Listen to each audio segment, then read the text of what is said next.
जय हिंद। स्वागत है आज के वीडियो में। आज हम लोग को देखना है भाग 2।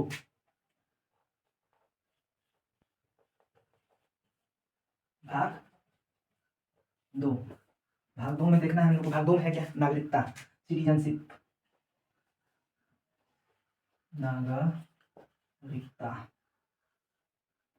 नागरिकता इस भाग में नागरिकता इस भाग 2 में नागरिकता पढ़ेंगे। और आर्टिकल कहाँ से कहाँ तक आता है? आर्टिकल आएगा 5 से 11 तक। पिछली भाग 1 में आर्टिकल कहाँ से कहाँ तक पढ़े थे? 1 से 4 तक। इसमें पढ़ना है हम लोगों को 5 से 11 तक, 11 तक। अब ये समझते हैं नागरिकता का मतलब होता क्या है। नागरिकता का मतलब ये होता है, नागरिकता का अर्थ ये होता है कि नागरिकता एक एक फैसिलिटी होती है। फैसिलिटी जो देश में रह रहे निवासियों को सरकार फ्री में देती है। फ्री में देती है। नागरिकता नागरिकता हर उस व्यक्ति को मिलता है जो जो व्यक्ति उस देश में जन्म लेता है। जैसे मान लीजिए कि हम लोग जैसे अपने घर में जन्म लिए हैं, तो हमारे माता पिता, हमारे दादा दादी हम लोग जैसे पूरा फैसिलिटी देते हैं कि आप इस घर में रह सकते हैं, आपको जो मर्जी करे वो हमसे बोल सकते हैं, आपकी बात सुनी जाएगी, आप गुस्सा होंगे तो आपको मनाया जाएगा। तो ऐसा ही नागरिकता, जिस देश में आपका जन्म होता है उस देश आपको कुछ अधिकार देता है, फ्री में अधिकार देता है। ठीक है, जैसे आप वोट डाल सकते हैं, वोट डालने का अधिकार। अगर सरकार का कोई नीति आपको अच्छी नहीं लगे तो आप उसका विरोध कर सकते हैं। आप अपने मर्यादा में रहकर आप किसी को कुछ बोल सकते हैं। तो वैसे ही नागरिकता नागरिकता का मतलब यही हुआ। हमारे भारत में एक गहरी नागरिकता है। भारत में कौन सी नागरिकता है? भारत में एक गहरी नागरिकता। हम भारत देश के निवासी हैं। हम भारत देश के नागरिक हैं और अपने राज्य जैसे बिहार हो गया, यूपी हो गया, झारखंड हो गया, उस राज्य के हम निवासी हैं। तो हमारे देश कौन सी नागरिकता है? एक गहरी नागरिकता। भारत देश में कौन सी नागरिकता है? एक गहरी नागरिकता। हम एक गहरी नागरिकता में रहते हैं, जैसे हम भारत के नागरिक हैं और राज्य के निवासी हैं। और नागरिकता भारतीय संविधान में नागरिकता भारतीय भारतीय संविधान में नागरिकता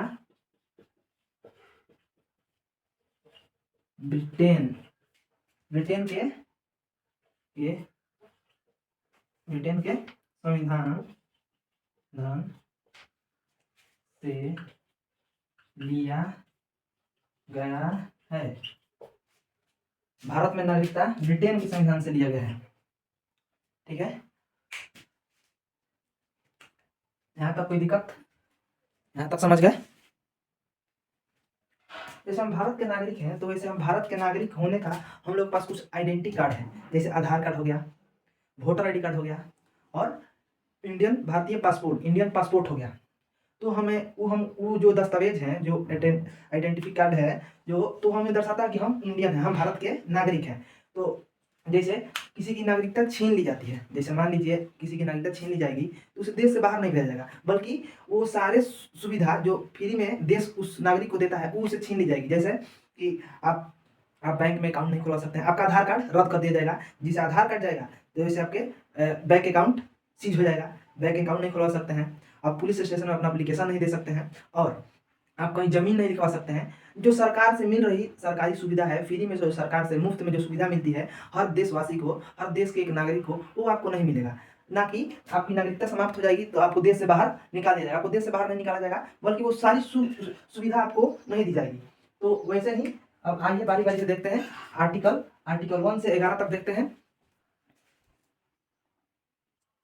तो आइए देखते हैं बारी बारी करके आर्टिकल 5 से लेकर 11 तक। 5 से 11 तक इसको मिटा देते हैं।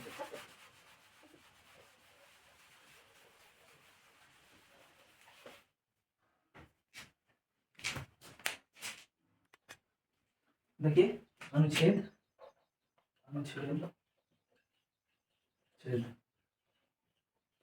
आर्टिकल बोल सकते हैं, आर्टिकल 5। इसमें प्रारंभ में दी गई नागरिकता। प्रारंभ में दी गई नागरिकता मतलब होता है कि जब देश आजाद हुआ था और संविधान जब लागू हुआ था 1950 में, जब संविधान लागू हुआ था 26 जनवरी 1950 को, तो उस समय देश में रह रहे हर उस नागरिक को नागरिकता दे दी गई जो उस समय भारत देश में मौजूद थे। तो इसीलिए आर्टिकल 5 में लिखा गया है प्रारंभ में दी गई नागरिकता, प्रारंभ में दी गई नागरिकता।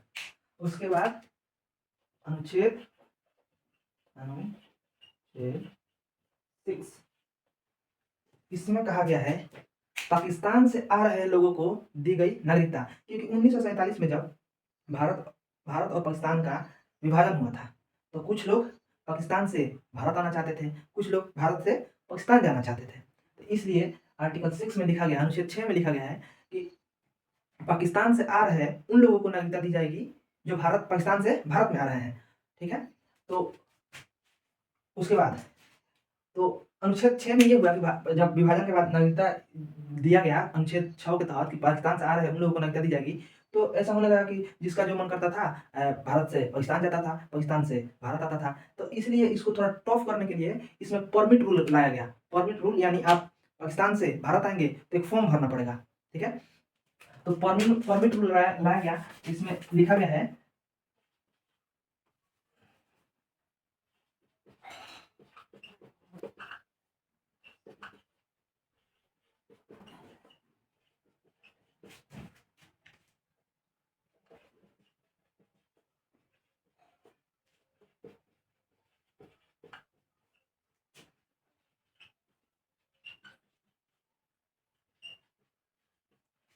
आर्टिकल 6 में परमिट रूल कब लगा? परमिट रूल लगा 19 जुलाई 1948 में। परमिट रूल कब लगा? 19 जुलाई 1948 में। इस परमिट रूल के हिसाब से अगर कोई भी व्यक्ति पाकिस्तान से भारत में आना चाहता था तो उसे 6 मंथ भारत में रहना पड़ता था, तब जाकर उसे भारत की नागरिकता मिलती थी। ठीक है,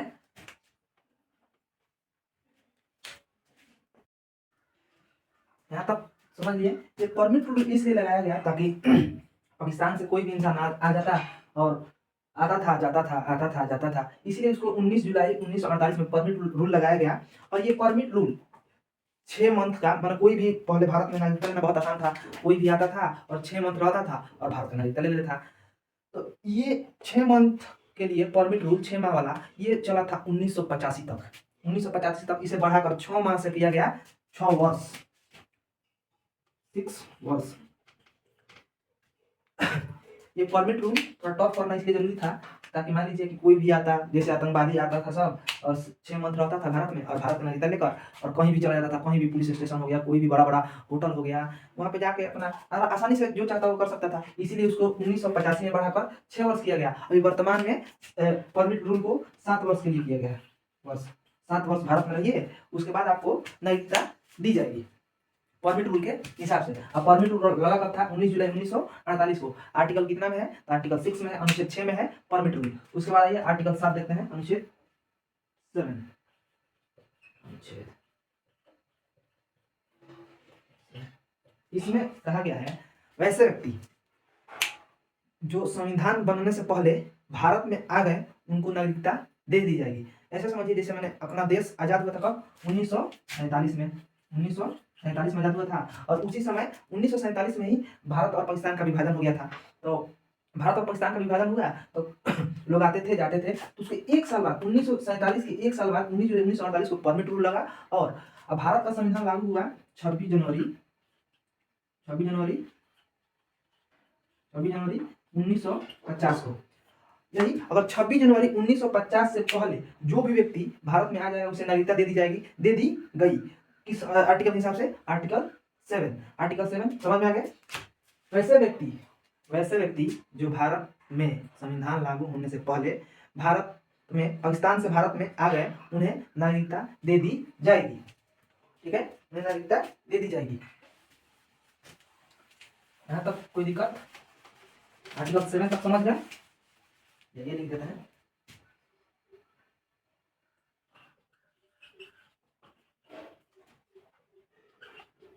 संविधान लागू होने से पहले भारत में पाकिस्तान से आए तो पहले संविधान लागू होने से पहले भारत पाकिस्तान से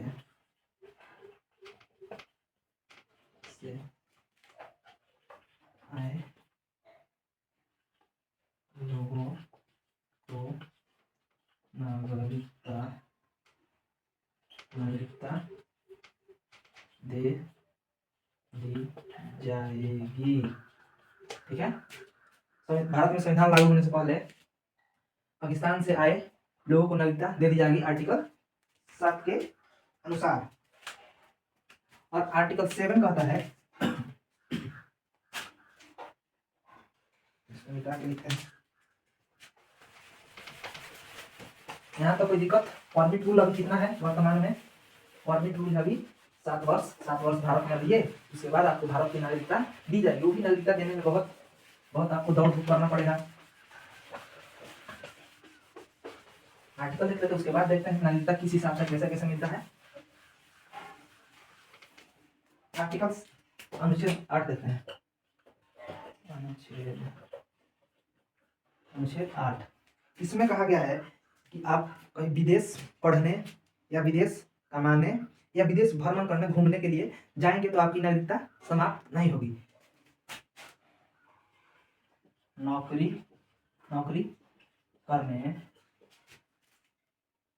करने विदेश भ्रमण करने घूमने, भ्रमण मतलब घूमने या विदेश में कमाने के लिए जाते हैं तो आपकी नागरिकता समाप्त नहीं होगी। अनुच्छेद आर्टिकल 8 में कहा गया है आप नौकरी करने जाइए या विदेश घूमने जाइए या विदेश में पढ़ने जाइए या विदेश में कमाने जाइए, ये सब कार्य के लिए आप जाइएगा तो आपकी भारत की नागरिकता समाप्त नहीं होगी। ठीक है, वही आर्टिकल 9 में कहता है, अनुच्छेद 9 में कहता है कि अगर आप विदेशी नागरिकता ग्रहण कर लेते हैं तो आपकी भारत की नागरिकता समाप्त हो जाएगी। विदेशी नागरिकता लेने पर भारत की नागरिकता समाप्त हो जाएगी। देखिए कितना अच्छा है। आर्टिकल 8 में कह रहा है, अनुच्छेद 9 में कह रहा है कि अगर आपको विदेश पढ़ने जाना है जाइए, घूमने जाना है जाइए, नौकरी करने जाना है जाइए। ठीक है, अगर आप विदेश जाते हैं और वहाँ का नागरिकता ले लेते हैं, विदेश में रहते हैं वहाँ का नागरिकता ले लेते हैं, तो आप भारत का नागरिक नहीं कहेंगे, आपका भारत का नागरिकता समाप्त कर दी जाएगी। ठीक है, यहाँ तक कोई दिक्कत? और आर्टिकल अनुच्छेद 10 कहता है, अनुच्छेद 10 में ये कहा गया है कि आपकी नागरिकता तब तक बनी रहेगी, जब तक आप कोई देश विरोधी कार्य नहीं करते हैं। यानी ऐसा समझिए कि जैसे मान लीजिए आप देश के नागरिक तब तक कहलाएंगे, तब तक आप देश के नागरिक हैं जब तक आप कोई देश विरोधी काम नहीं करते हैं। जैसे देश विरोधी मान लीजिए जैसे जो राष्ट्र के लिए निर्माण किया है, जैसे लाल किला हो गया, मस्जिद हो गया, लाल किला हो गया, इंडिया गेट हो गया, अगर इसको आप क्षति पहुंचाते हैं या देश के विरोध में आतंकवादी से या कुछ भी देश के विरोध में अगर आप काम करते हैं तो आपकी भारत की नागरिकता समाप्त कर दी जाएगी। तब आपको माना जाएगा कि आप भारत के नागरिक नहीं है। अगर आप भारत के नागरिक होते तो आप देश के विरोध में कोई कार्य ऐसा नहीं करते जिससे देश को नुकसान पहुंचता या देश को घाटा होता या देश के नागरिक को कोई क्षति होती। तो इस मामले में कहा गया है कि आपकी नागरिकता तब तक रहेगी जब तक आप कोई देश विरोधी काम नहीं करते हैं। अगर आप देश के विरोध में काम करते हैं, देश के खिलाफ जाते हैं, अपने देश के नागरिकों के खिलाफ जाते हैं, तब आपकी नागरिकता समाप्त कर दी जाएगी आर्टिकल 10 के अनुसार। आर्टिकल 10 में ये लिख देते हैं, देश विरोधी कार्य करने पर आपकी नागरिकता समाप्त कर दी जाएगी या छीन ली जाएगी।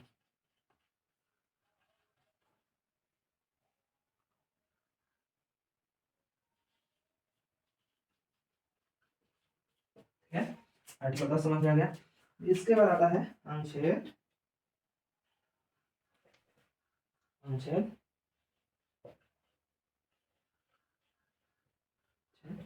11 11 इसमें कहा गया है नागरिकता संबंधित कानून बनाने का अधिकार संसद को है।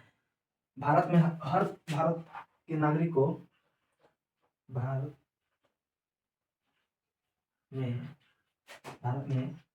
नागरिकता संबंधी कानून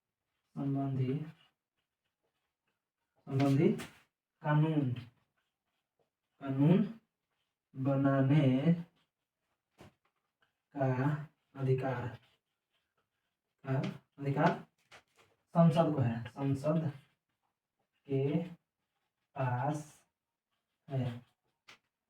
नागरिकता से संबंधित कोई भी कानून, कोई भी निर्णय लेना हो तो कौन ले सकती है भैया? संसद।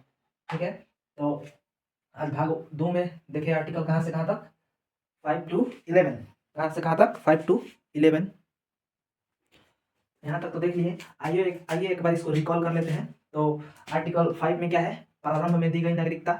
आर्टिकल 6 में पाकिस्तान से भारत में आए लोगों को दी गई नागरिकता। और परमिट रूल किस आर्टिकल में है? तो परमिट रूल है आर्टिकल 6 में। अभी परमिट रूल वर्तमान में, शुरू में परमिट रूल कितने दिन का था? तो 6 मंथ। और उसको 1900 बढ़ाया कब गया? 1985 में। और बढ़ाकर कितना किया गया? तो किया गया 6 वर्ष। उसके बाद अभी वर्तमान में परमिट रूल कितना है? भारत की नागरिकता लेने के लिए आपको भारत में कितना दिन रहना पड़ेगा? तो वह 7 वर्ष। उसके बाद आर्टिकल 7 में कहता है कि भारत में संविधान लागू होने से पहले यानी 26 जनवरी 1950 से पहले जो भी व्यक्ति पाकिस्तान से भारत में आ गए उनको नागरिकता दे दी जाएगी। ठीक है, उसके बाद आर्टिकल 8 में है, अगर आप विदेश में नौकरी करने जाते हैं, पढ़ने जाते हैं, घूमने जाते हैं या कमाने के लिए जाते हैं तो आपकी नागरिकता समाप्त नहीं होगी। वहीं आर्टिकल 9 में कहता है कि अगर आप विदेश जाते हैं और विदेश की नागरिकता ले लेते हैं तो आपकी भारत की नागरिकता समाप्त हो जाएगी। और वहीं आर्टिकल 10 कहता है आप भारत देश की नागरिकता तब तक बनी रहेगी जब तक आप कोई देश विरोधी काम नहीं करते हैं। अगर आप देश विरोधी काम करते हैं तो आपकी नागरिकता समाप्त हो जाएगी। वही आर्टिकल 11 कहता है कि यह भारत में नागरिकता संबंधित कानून बनाने का अधिकार संसद के पास है। संसद को यह अधिकार है कि नागरिकता संबंधित कानून बनाए, उस अपने नागरिक को क्या फैसिलिटी दे सकती है, क्या नहीं दे सकती है, वो सब अधिकार किसके पास है? भारतीय संसद के पास। तो आज भाग 2 में देख लिए इतना। अब इसके आगे हम अगले वीडियो में देखेंगे जो नागरिकता किस किस कैसे कैसे दी जा सकती है, किसको कैसे नागरिकता दी जा सकती है, उस टॉपिक पर हम अगले वीडियो में चर्चा करेंगे। बस आज के लिए इतना ही। जय हिंद, जय भारत।